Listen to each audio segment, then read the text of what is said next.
Hello students, welcome back to my channel. ఈరోజు కల్చర్లో ఉన్నటువంటి అసలు కల్చర్ అనేటువంటిది ఎందుకు ఇంపార్టెంట్, ఒక సాంప్రదాయం అనేటువంటిది ఎందుకు ఇంపార్టెంట్ అనేటువంటి దాని గురించి ఈరోజు మనం తెలుగులో తెలుసుకుందాం. సో ఎప్పుడైనా సరే మన యొక్క ఒక సాంప్రదాయం ఉంది అంటే దాన్ని ఖచ్చితంగా మన యొక్క పితరులైనటువంటి వారి దగ్గర నుంచి దాన్ని పొందుకుంటూ ఉంటాం అనమాట. సో ఆ యొక్క సాంప్రదాయాన్ని మనం ఇంకా అభివృద్ధి చేయాలి అనుకున్నాము అంటే మనలాంటి వారు మనలాగే సాంప్రదాయాలన్నిటిని కూడా భావించేటువంటి వారు, గౌరవించేటువంటి వారు అందరం కూడా ఒక పెద్ద బృందంగా మారినట్లయితే కనుక సో మనందరం కూడా దాన్ని గౌరవిస్తూ ముందుకు తీసుకెళ్తూ దాన్ని ఇంకా అభివృద్ధి చేయొచ్చు అనమాట.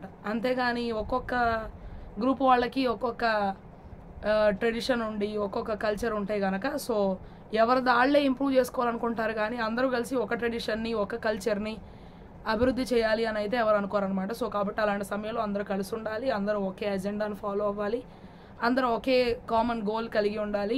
సో అలాంటప్పుడు మనం చాలా బాగా అభివృద్ధి చేయొచ్చు అనమాట. మనకు ఒక మంచి యూనిటీ కూడా ఉంటే చాలా మంచిది. సో అందరం కూడా మనం అలా కలిసి ఉన్నటువంటి సందర్భంలో ఏదైనా సమస్య వచ్చినా సరే అందరం కలిసి పరిష్కారం చేసుకునేటువంటి అవకాశం ఉంటుంది. లేదు కాదు మీది మీదే మాది మాదే అని మిస్అండర్స్టాండ్ కనుక చేసుకున్నట్లయితే దాని ద్వారా వచ్చేటువంటి సమస్యలు ఉంటాయి అనమాట. సో ఇంకా సమస్యలు ఎక్కువ అవుతూ ఉంటాయి.